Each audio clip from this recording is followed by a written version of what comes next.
powers that be do not want me to be great today. They really don't. They be testing and trying a whole lot. Y'all, I just did a 24-minute review of this episode, and do you know that it did not record, but the red light was flashing like it is now?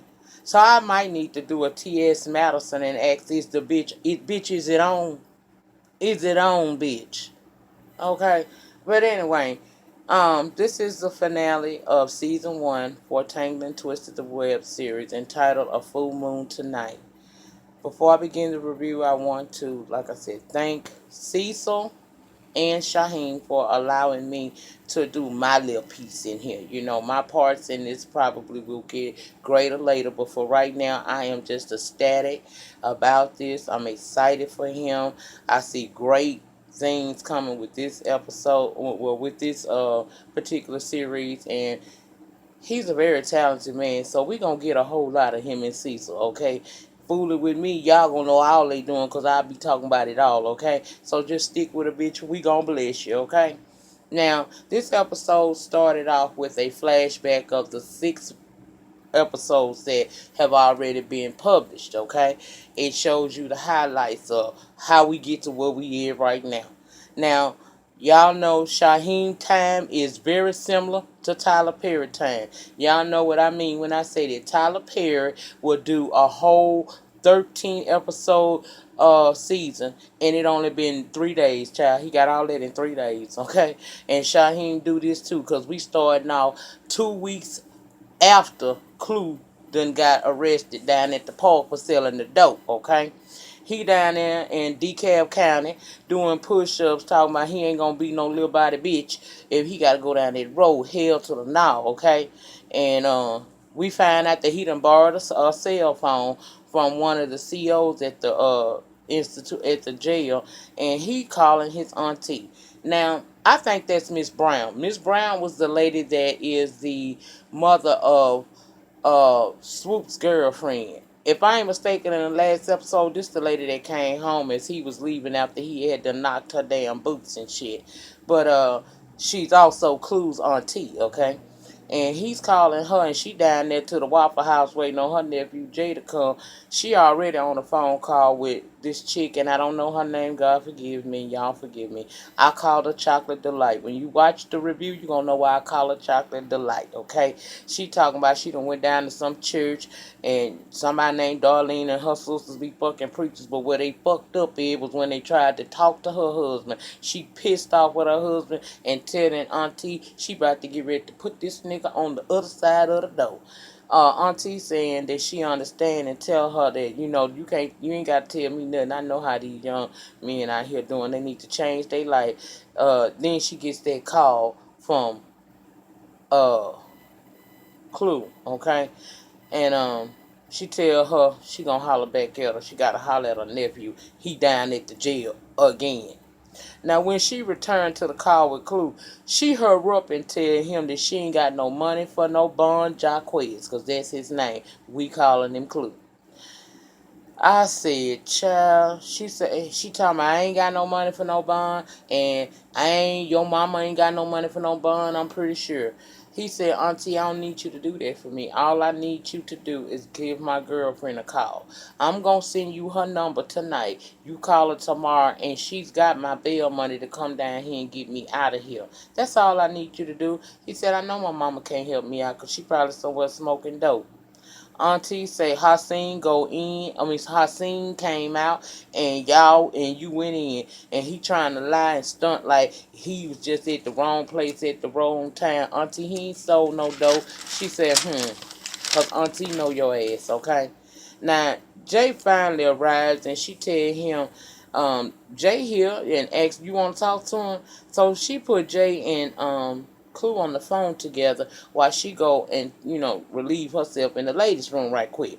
As she leaving, we learn a little bit more about that damn Clue. We find out that Clue daddy be in and out of jail a whole lot too. She say like father, like son. And that's when Jay got on the line, and he asking what he down there for. He downplaying the charge, talking about he gonna beat it or whatnot. I said, oh, okay. Child, then he started talking about he seen little blue cousin Tony recently. He just came up and down that road with Tron and somebody named Big Backwoods, and they discussing how Tron, they booking on his ass. They trying to get Tron down with the gate thing, okay? Cruz said he'll do whatever the hell he got to do, from poke a bitch in her eye to knock every motherfucking thing coming through there out at on sight. He ain't letting his manhood go like that. You gonna have to take it, and bitch, I'm talking about you got to really come with that force to take it from him, cause he ain't with that bullshit, okay? Now, at this point, Auntie has come back from the restroom, and she gets back on the phone with him, and they food done arrived. So she telling him that she gonna keep him in prayer. I guess she gonna call that girlfriend and whatnots for him, but she praying for him. But she got her food and came, and she got to bless it, honey. So they get off the phone. She made Jay say a prayer, and it's a real quick and simple prayer. She tell him, you gonna have to do better. You need to take your ass to church too. See, you need to change your life just like her son did. Okay?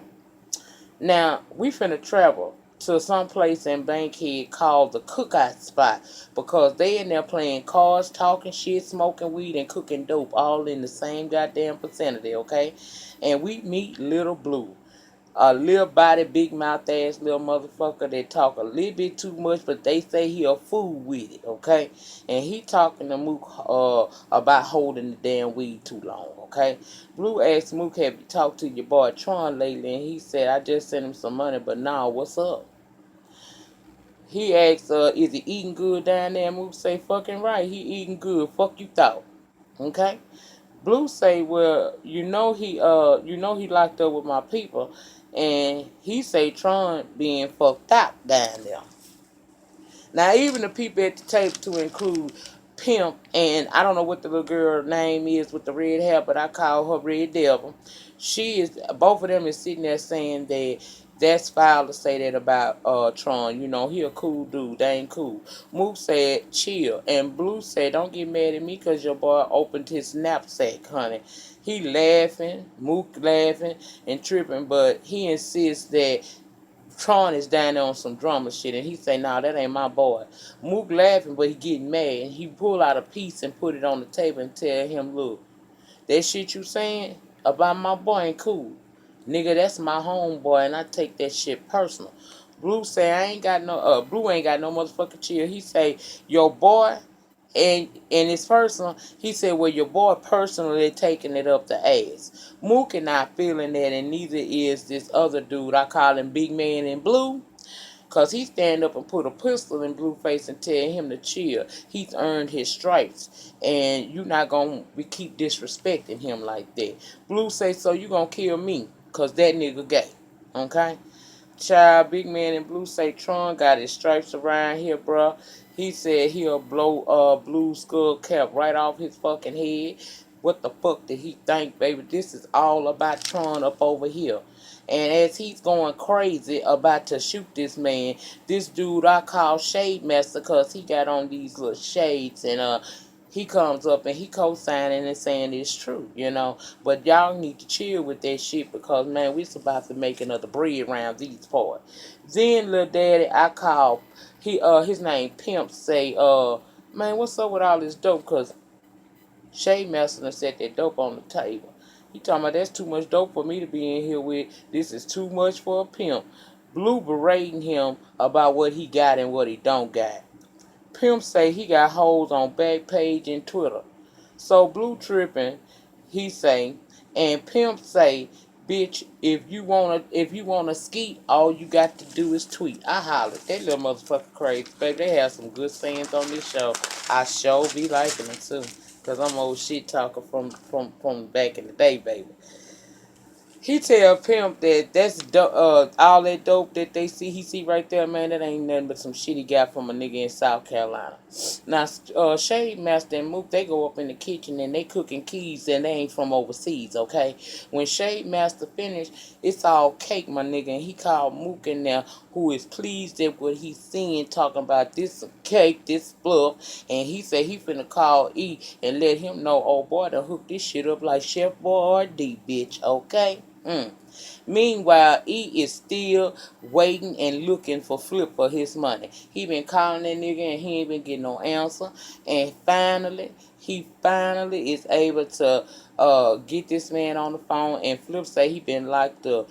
And he got to get back out there and get that action on because E asked him about his money. He saying it was only 2 G's. Come on, man, stall me out. Give me a little time. He said he gave him that shit to try to hook up and help him out. Flip said, well, I've been locked up and all that money I left you with before I went in, I ought to be straight, nigga. Well, that's when the convo go left, bitch. Cause he ain't trying to hear that shit. He want his money and tell him he ain't playing with him. And he said he don't know who Flip playing with cause he is E. And he will get at that ass. Flip now gets mad and tell him I don't give a fuck, nigga, and hang up, okay? Child, now Flip gets a visitor from some dude, and he in there, big boss and shot calling, lying like he the man and he ain't. Talking about this light skinned motherfucker trying me over 2 ounces. They don't know what's happening because he ain't called Flip for no reason. He called Flip because he flipped on niggas, okay? Now he drove. He thinking about that shit, the fact that Mook told him don't even deal with this nigga in the first place, and he tried it, and that dude then played him out his money, and he talked his sporty and done hung up in his face. He started snorting. That snorting is only making him more and more madder to the point where he lets the garage door up, walks out just a few feet, and begin to blast into the air a couple of rounds from his pistol. I said, you might need that later. Why you wasting bullets? Now down at the penitentiary, Tron going through it down there. He going through some real shit. We see a correctional officer getting ready to walk him down this aisle full of fucking inmates calling him fresh meat. And as he walking him through to take him to his cell, these niggas talking about let me feel on your ass for softness. And they talking about they gonna fuck him and telling the guard, he trying to tell the guard, man, come on now. That guard say, didn't your mama tell you a hard head make a soft ass? Well, deal. And he taking him to his damn cell. Now I assume everything was gonna be all right. He was gonna have to fight because they making it clear they want that ass. But it really got real when one of them inmates recognized him and called him out. Okay. Now when he recognized him, the other inmates say, "So we giving him a pass?" Dude said, "Hell no, fuck that nigga," and I mean literally. And they began to do this chant for this dude to get raped. Kind of bullshit. Now let's ride on through the streets of Decatur where it's greater, so they say.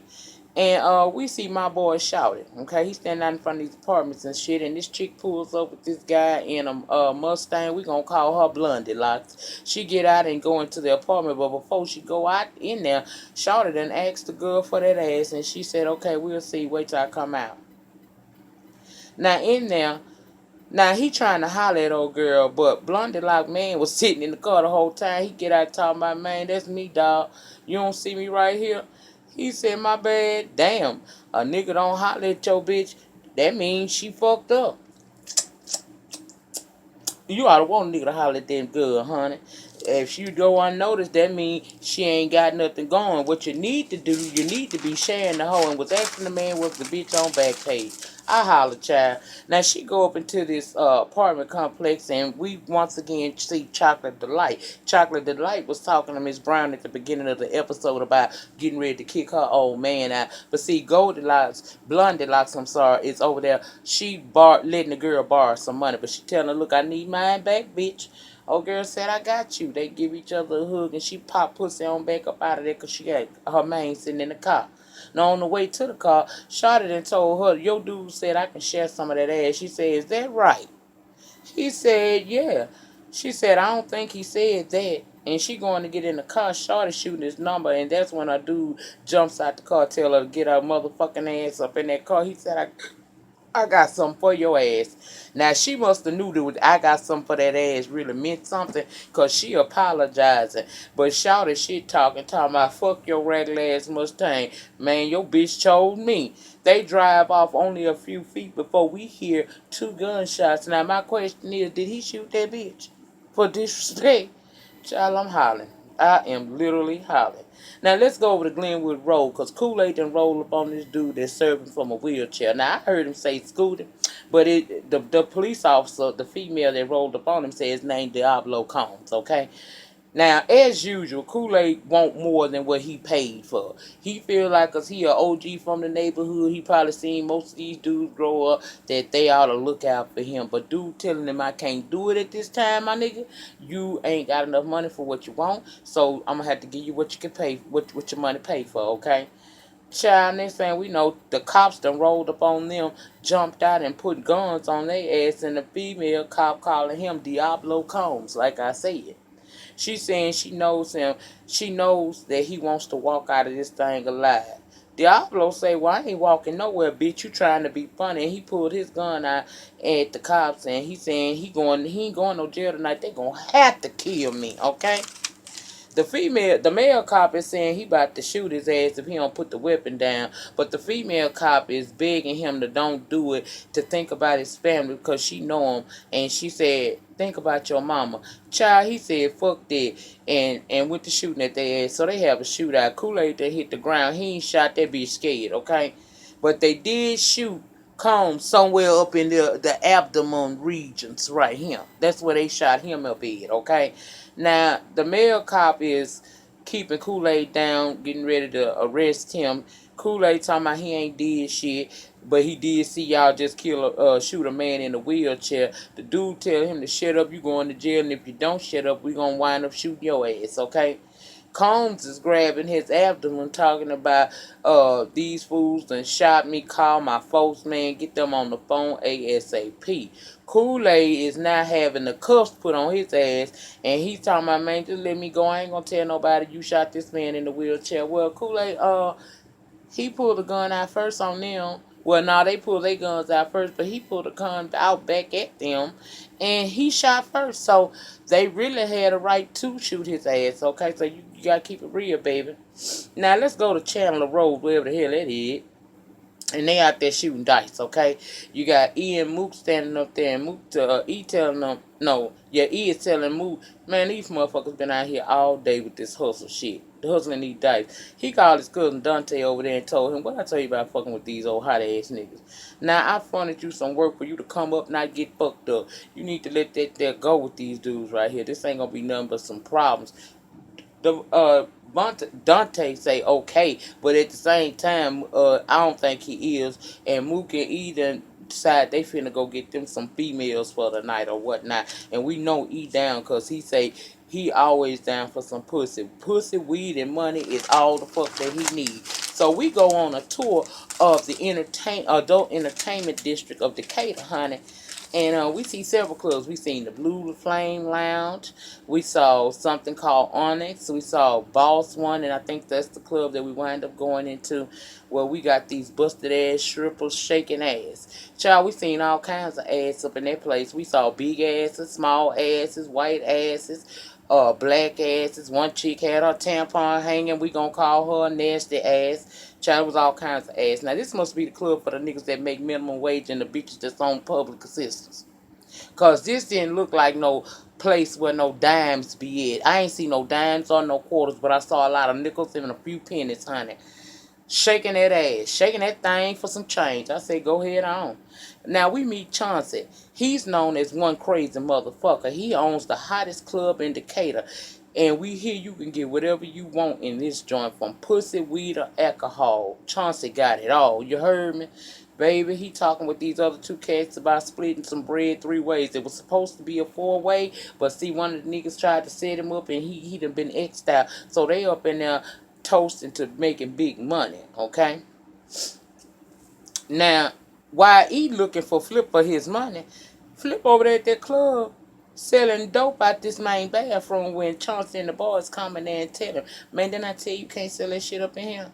He thought he was gonna walk out of there, baby. They went to waylaying on that ass. They beat him what we call the fuck up. They put his head in the toilet that had shit in it. They beat him up some more, and then told one of the guys to take his ass out back. Child, when we see him again, he look like he in some type of basement area, a basement of the club, maybe, because you see pipes and all kinds of shit down there. He is tied up to the pipe, standing up, and he is severely beaten, and that's where it went off at. Child, he left a real good cliffhanger. 'Cause I want to know what happened. I want to know, did Blondie Locks get shot by her man in the Mustang? I want to know what happened to the dude at the beginning that I didn't mention. The dude that was supposed to be setting up a homeboy. You remember at the end of the last episode, it was a guy I think was supposed to be Mook's relative, where his girl had met a dude that was trying to down talk him, and they decided to set the dude up to take his work. So I don't know if he did. I don't know what's gonna happen to Potron down in this jail fighting for his virginity, bitch. I don't know what the hell gonna go on, but this was definitely an entertaining episode. I hope that more of my subscribers get into it. Yeah, it's some gangster hood shit, but it's shit that happens every day in the hood. And he's just depicting that. I see, a lot of great things coming from his mind, okay? I see a lot of great projects that, he gonna probably have coming out, and like I said, I will be a part of whatever the hell I possibly can in any way I can, child, because I'm in it to win it, okay?